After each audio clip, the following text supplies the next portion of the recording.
আজকে আমাদের হাতে খুব মজার একটা জিনিস আছে। এটা হলো বাংলাভাষীদের জন্য বানানো একটা জার্মান শব্দের প্রাথমিক তালিকা। এখন প্রথম দেখায় এটাকে শুধু কতগুলো শব্দের একটা লিস্ট মনে হতে পারে, কিন্তু আমাদের আজকের কাজ হলো এর গভীরে গিয়ে দেখা কিভাবে এই শব্দগুলো একজন নতুন শিক্ষার্থীকে শুধু ভাষা শেখায় না, বরং জার্মানিতে প্রথম পা রাখার পর থেকে আত্মবিশ্বাসের সাথে কথা বলার একটা রাস্তা তৈরি করে দেয়। চলুন এই শব্দতালিকার ভেতর দিয়ে একটা যাত্রা শুরু করা যাক। ঠিক তাই। আর এই যাত্রার জন্য আমাদের সোর্স একটা চমৎকার ম্যাপ তৈরি করে দিয়েছে।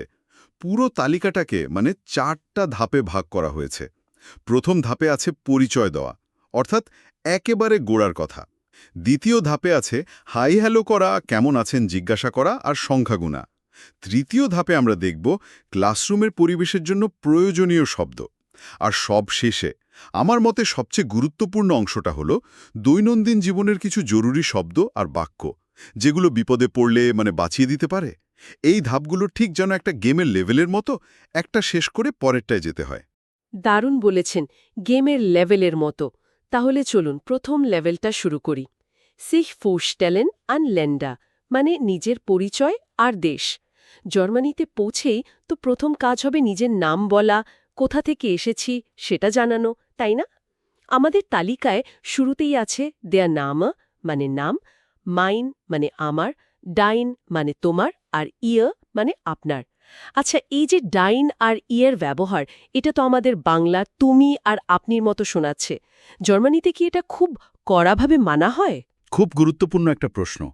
হ্যাঁ, এটা বেশ কড়াভাবেই মানা হয়।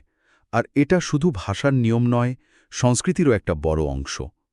বাংলায় আমরা যেমন সম্মান বা দূরত্ব বোঝাতে আপনি ব্যবহার করি, জার্মানিতে ইয়ার আর এর সাথে সম্পর্কিত সি ঠিক সেই কাজটা করে। অপরিচিত কেউ, বয়সে বড় কেউ বা ধরুন অফিসের বস, সবার সাথে ইয়ার বা সি ব্যবহার করাটাই নিয়ম। ও আচ্ছা। আর ডাইন হল বন্ধু, পরিবার বা খুব কাছের মানুষদের জন্য। প্রথম দিকে এটা নিয়ে একটু দ্বিধা লাগতে পারে, কিন্তু এটা জার্মান সামাজিকতার প্রথম পাঠ বলা চলে। তার ভুল করে একজন প্রফেসরকে ডাইন বলে ফেললে কি খুব বড় সমস্যা হয়ে যাবে? না না, আকাশ ভেঙে পড়বে না। তারা বুঝবে যে আপনি নতুন শিখছেন। তবে সঠিকটা ব্যবহার করলে শুরু থেকেই একটা ভালো ধারণা তৈরি হয়। এটা বোঝায় যে আপনি শুধু ভাষাটাই শিখছেন না, তাদের সংস্কৃতিকেও সম্মান করছেন। বুঝতে পেরেছি। এরপরেই দেখুন তালিকায় 3টা খুব দরকারি ক্রিয়াপদ আছে। হাইসেন নামে পরিচিত হওয়া, জাইন হওয়া, আর ভোনেন বাস করা। এই 3টে শব্দ দিয়েই কিন্তু পরিচয়ের মূল বাক্যগুলো তৈরি হয়ে যায়। যেমন ইস হাইসে, ইসবেন, ইসবুননে ইন। আর নিজের দেশ বা শহর নিয়ে বলতে গেলে তো খমেন আশা আর আউস থেকে, এই শব্দ দুটো লাগবেই। ইস খমে আউস বাংলাদেশ।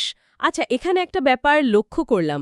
তালিকায় জার্মানি ডয়েচল্যান্ডের সাথে অস্ট্রিয়া, ওস্তেরাইশ আর সুইজারল্যান্ডের দি শোয়াইস এর নামও দেওয়া আছে। এটা কি এই কারণে যে এই দেশগুলোতেও জার্মান বলা হয়? একদম। এটা নতুন শিক্ষার্থীদের একটা খুব সাধারণ ভুল ধারণা ভেঙে দেয়। অনেকেই মনে করে জার্মান শুধু জার্মানির ভাষা, কিন্তু এটা অস্ট্রিয়া আর সুইজারল্যান্ডের অন্যতম প্রধান ভাষা। তাই আপনি ভিয়েনায় যান বা জিউরিখে, এই শব্দতালিকা আপনার কাজেই আসবে। বাহ! এর সাথে দি স্প্রাখে ভাষা আর স্প্রেশন কথা বলা, শব্দ দুটো জুড়ে দিলে পরিচয়ের পর্বটা মোটামুটি সম্পূর্ণ হয়ে যায়। আপনি বলতে পারবেন Ich spreche Bengalisch und ein bisschen Deutsch। দেখুন কি সুন্দরভাবে একটা মূল্যমান কথোপকথনের ভিত্তি তৈরি হয়ে গেল। সত্যি তো, নিজের পরিচয় দেওয়া হয়ে গেল। কিন্তু শুধু নাম বা দেশের কথা বলেই তো আর আড্ডা জমে না। এরপর তো কুশল বিনিময় করতে হবে, হায় হেলা বলতে হবে। আমাদের সোর্সের দ্বিতীয় ভাগটা ঠিক এই জায়গাটাতেই ফোকাস করছে। গ্রুসিন, বেফিন্ডেন আর জালেন অভিবাদন, কুশল বিনিময় আর সংখ্যা। হ্যাঁ, আর এই অংশটা জার্মান দৈনন্দিন জীবনের একটা সুন্দর ছবি তুলে ধরে। দেখুন, ওদের কিন্তু দিনের বিভিন্ন সময়ের জন্য আলাদা আলাদা অভিবাদন আছে। গুটেন মর্গেন, শুভ সকাল; গুডেন টাগ, শুভ দিন; গুড নাবন্ড, শুভ সন্ধ্যা। আবার বিদায় জানানোর ক্ষেত্রেও একটা মজার ব্যাপার আছে। আউফ রিদারজিয়েন হল আনুষ্ঠানিক বিদায়। যার আক্ষরিক অর্থ হল আবার দেখা হওয়া পর্যন্ত, তাই না? একদম। কিন্তু বন্ধুদের আড্ডায় বা দোকানে কেনাকাটা সেরে বের হওয়ার সময় চিউস বা ইতালীয় চাও বললেই চলে। এই আউফ উইডারজিয়ান শব্দটা আমার কাছে সবসময় একটু কঠিন লাগতো, বেশ লম্বা তো। আমারও লাগতো। আমার মনে আছে আমি প্রথম যখন জার্মানিতে যাই এই শব্দটা বলতে গিয়ে জিভ জড়িয়ে যেত। তখন এক বন্ধু শিখিয়ে দিল বন্ধুদের সাথে শুধু চিউস বললেই চলে। ওই ছোট্ট একটা শব্দ আমার জড়তা অনেক কমিয়ে দিয়েছিল। ভাষা শেখার ক্ষেত্রে এই ছোট ছোট আবিষ্কারগুলো অনেক আত্মবিশ্বাস বাড়িয়ে দেয়। দারুণ একটা অভিজ্ঞতা। আচ্ছা, হাই হ্যালো তো হলো, এরপর আসে সেই চিরন্তন প্রশ্ন, গেটস বা কেমন আছেন। ইংরেজিতে যেমন হাউ আর ইউর উত্তরে বেশিরভাগ সময়ই একটা বানানো I am fine thank you চলে আসে। জার্মানিতেও কি ব্যাপারটা সেরকম, নাকি তারা আসলেই জানতে চায় আমি কেমন আছি? এটা আসলে পরিস্থিতির ওপর নির্ভর করে। বন্ধুর সাথে দেখা হলে গেটস একটা আন্তরিক প্রশ্ন। তখন আপনি সত্যিই কেমন আছেন সেটা বলতে পারেন। যেমন সিয়া গুড মানে খুব ভালো, গানস গুড মানে মোটামুটি ভালো, বা এস গেট মানে চলে যাচ্ছে। আচ্ছা। কিন্তু দোকানে বা কোনো অফিসে গেলে এটা একটা সৌজন্যমূলক প্রশ্ন, যার উত্তরে ডাঙ্ক গুড মানে ধন্যবাদ, ভালো বলাই যথেষ্ট।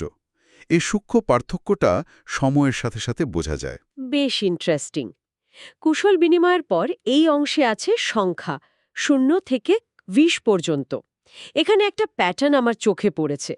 13 থেকে 19 পর্যন্ত সংখ্যাগুলো বেশ যৌক্তিক। যেমন দ্রাই মানে 3 আর সেন মানে 10 মিলে হচ্ছে দ্রাইসেন মানে 13। ফিয়ার আর সেন মিলে ফিয়েরসেন। ঠিক ধরেছেন। এই প্যাটার্নটা নতুন শিক্ষার্থীদের জন্য একটা বড় স্বস্তির জায়গা। জার্মান ভাষার অনেক কিছু প্রথম দিকে বেশ জটিল মনে হতে পারে, কিন্তু এই ধরনের যৌক্তিক কাঠামো খুঁজে পেলে শেখাটা অনেক সহজ হয়ে যায়। এটা অনেকটা গণিতের মতো। কিন্তু এখানেই একটা মোচড় আছে। 11 আর 12। হ্যাঁ, এলফ মানে 11 আর জওয়াল্ফ মানে 12 এই নিয়মটা মানে না। হ্যাঁ, এই দুটো ব্যতিক্রম আমারও চোখে পড়েছে। আর এই ব্যতিক্রমগুলোই আমাদের মনে করিয়ে দেয় যে কোনো ভাষাই পুরোপুরি গণিতের সূত্র দিয়ে চলে না। এর একটা নিজস্ব ইতিহাস আর চরিত্র আছে। এই ব্যতিক্রমগুলো ভাষাকে আরও জীবন্ত করে তোলে। এগুলোকে নিয়মের বাইরের ভুল হিসেবে না দেখে ভাষার নিজস্বতার অংশ হিসেবে দেখলে শেখাটা আরও আনন্দদায়ক হয়। বাহ, দারুণভাবে ব্যাখ্যা করলেন। আচ্ছা, পরিচয় হলো, কুশল বিনিময় হলো, এবার তো ভাষাটাকে আরও ভালোভাবে শেখার জন্য ক্লাসে মন দিতে হবে। আমাদের তালিকার তৃতীয় অংশটাও ঠিক এটাই নিয়ে, ইমকোর্স বা শ্রেণীকক্ষে। হ্যাঁ, এই শব্দগুলো সরাসরি ক্লাসের পরিবেশের জন্য। ফ্রাগেন মানে জিজ্ঞাসা করা, লেজেন পড়া, শ্রাইবেন লেখা, হেয়ারেন শোনা, সাগেন বলা। এগুলো হলো ভাষা শেখার মৌলিক ক্রিয়াকলাপ। এগুলো জানা থাকলে শিক্ষকের নির্দেশ বোঝা বা ক্লাসের কার্যক্রমে অংশ নেওয়া অনেক সহজ হয়ে যায়। এই অংশে দুটো শব্দ আছে, দেয়ার পার্টনার মানে পুরুষ সঙ্গী এবং দি পার্টনার ইন মানে মহিলা সঙ্গী। এটা দেখে আমার একটা প্রশ্ন জাগছে। আমি শুনেছি জার্মান ভাষায় নাকি সবকিছুরই লিঙ্গ আছে, টেবিল, চেয়ার, বই। আপনি একেবারে মোক্ষম জায়গায় ধরেছেন। দেয়ার পার্টনার আর দি পার্টনার ইন শব্দ দুটো জার্মান ভাষার একটা মৌলিক এবং বাংলাভাষীদের জন্য সবচেয়ে কঠিন ধারণার দরজা খুলে দেয়। আর তা হল বিশেষ্যের লিঙ্গ বা জেন্ডার অফ নাউন্স। জার্মান ভাষায় প্রতিটি বিশেষ্যের একটি নির্দিষ্ট লিঙ্গ থাকে, পুংলিঙ্গ, স্ত্রীলিঙ্গ বা ক্লিবলিঙ্গ।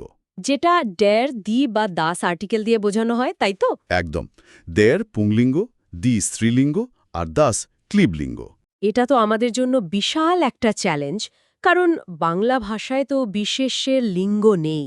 চেয়ার তো শুধুই চেয়ার, এর কোনো পুরুষ বা মহিলা সত্তা নেই। এই ডের, ডি, দাস মনে রাখার কোনো সহজ উপায় বা টিপস আছে কি? এটা সত্যি একটা বড় বাধা, অস্বীকার করার উপায় নেই। এর কোনো জাদুকরী সমাধান নেই, তবে কিছু কৌশল আছে। প্রথম এবং প্রধান কৌশল হল যখনই কোনো নতুন জার্মান শব্দ শিখবেন সেটার আর্টিকেল সহ শিখবেন। শুধু টিস না শিখে দেয়ার টিস শিখবেন। ও আচ্ছা, মানে শব্দটার সাথেই আর্টিকেলটা মুখস্থ করে ফেলা। হ্যাঁ। দ্বিতীয়ত, কিছু প্যাটার্ন আছে।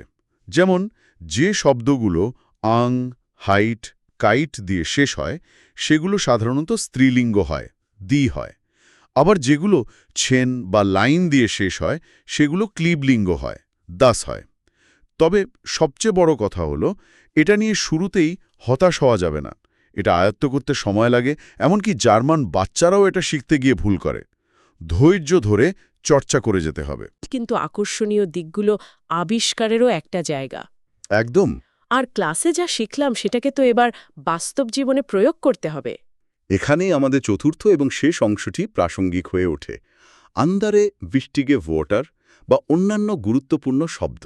এই অংশের শুরুতেই দুটো শব্দ দেখে আমার খুব মজা লেগেছে।